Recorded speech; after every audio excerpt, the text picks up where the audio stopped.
देखिए मैं आपको पूरा विधान के साथ बताती हूँ। जी जी बिल्कुल। दिवाली की शाम को हमें 7:09 के बाद 20 तारीख को पूजा करनी है, और ये घर की पूजा की मैं आपसे बात कर रही हूँ। 20 तारीख से शुरू करें। बिल्कुल 20 तारीख से हाँ। सीधा दिवाली की रात, महारात, जी। ठीक है।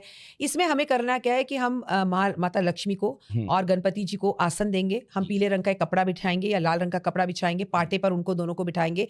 याद रखिए उनके साथ श्री यंत्र जरूर हो। महालक्ष्मी को बिठा रहे हैं तो बंद पंख वाला उल्लू उनके साथ जरूर हो, और अच्छा। गणपति जी को बिठा रहे हैं तो उनके साथ चूहा जरूर हो, ठीक है। उनके वाहन होने चाहिए। बिल्कुल जरूर होने चाहिए। जी। और लक्ष्मी जी याद रखिए खड़ी हुई नहीं, बैठी हुई होनी चाहिए, मिट्टी की होनी चाहिए। हमारे यहाँ विधान है कि हमारे यहाँ मिट्टी के लक्ष्मी गणेश इस दिन खरीदे जाते हैं, और पुराने साल वाले लक्ष्मी गणेश को निकाल दिया जाता है भाई दूज पर। जी। रहते वो भी मंदिर में हैं उस जी, जी, दिन, बिल्कुल। और उसके बाद नई लक्ष्मी का आगमन किया जाता है। आपने उनके सामने कमल के कुछ पुष्प रखने हैं, आपने जो चांदी के सिक्के इतने सालों से इकट्ठे करे वो रखने हैं, आपने उनके सामने कमल के पुष्प, कमल गट्टे, गोमती चक्र, काली हल्दी, आपको उनके साथ सामने सफेद गुजा, लाल गुजा, जिसे लाल लक्ष्मी, सफेद लक्ष्मी कहा जाता है, वो रखनी है। आपको उसमें कैश जरूर रखना है। अब लक्ष्मी लक्ष्मी चाहिए 10 के नोट की गड्डी रखो, 20 के नोट की गड्डी रखो, कुछ आप उसमें सिक्के रखो।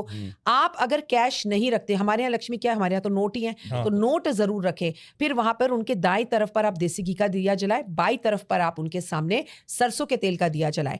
हमारे यहाँ खील पतासे जरूर रखे जाते हैं। माँ लक्ष्मी को कलाकंद की मिठाई या पेठे का भोग लगाया जाता है।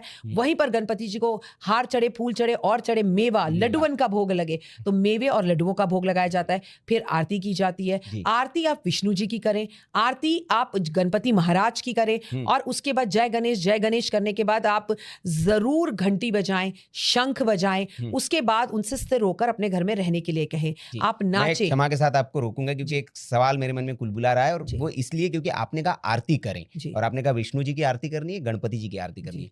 मैं किसी को सुन रहा था और उन्होंने कहा कि दिवाली की रात माँ लक्ष्मी की आरती नहीं करनी चाहिए। क्यों? मतलब आरती जो होती है उन्होंने कहा कोई विदाई है, तो कहे कि आप विदा कर देते हैं। ये क्या इसका कोई प्रमाणिक है ये चीज? देखिए ऐसा प्रमाणित की बात की जाए तो आजकल हम कुछ भी करते हैं ना तो लोग शास्त्रोक्त बात करते हैं। शास्त्रों में कहाँ लिखा है कि लक्ष्मी जी की आरती नहीं करनी चाहिए? लोग प्रमाण मांगना शुरू कर देते हैं। लेकिन हकीकत ये है कि ये बात यथार्थ सत्य है कि जब भी हम किसी की आरती करते हैं तो वो चला जाता है। कि आरती का मतलब आप जाओ, अब गणेश जी तो रिद्धि सिद्धि शुभ लाभ अपनी पत्नी के साथ बैठे हैं, लेकिन लक्ष्मी है चंचला, और उनको जाना है दूसरे घर भी, और लोग भी बुला रहे हैं। इसीलिए किसी विद्वान ने कहा कि लक्ष्मी जी की आरती नहीं करनी चाहिए, तो लोगों ने कहा ये सनातन धर्म का मजाक है, इसे मत करो। और मैं आपको दूर ले जाकर क्यों कहूं, मैं खुद कहती हूँ कि लक्ष्मी की आरती नहीं करनी चाहिए। अच्छा। क्योंकि लक्ष्मी की आरती करते ही लक्ष्मी जी वहां से तुरंत विदा हो जाती हैं। तो सिर्फ हमें गणेश जी की आरती और विष्णु जी की अगर आरती। ये बात कहें तो लोगों को इस चीज से बहुत परेशानी है, तो हम इस भाषा को बदल देते हैं।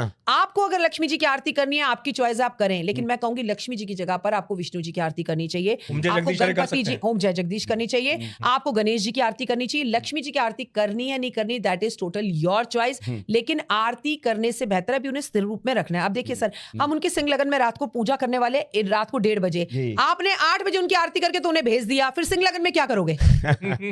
अगर ये थोड़ी कह रहे आरती मत करो, लेकिन अभी हमारी पूजा अधूरी है, पूरी नहीं हुई, क्योंकि ये तो हमने संसारिक पूजा कर ली।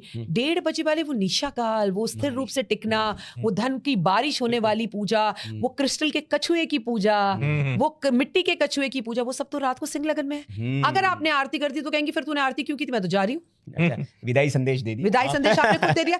इसलिए बात की गहराई को समझिए, जब तक आप हवन पूरा ना कर लें तब तक आरती मत करिए। अच्छा, जिस मनुस्मृति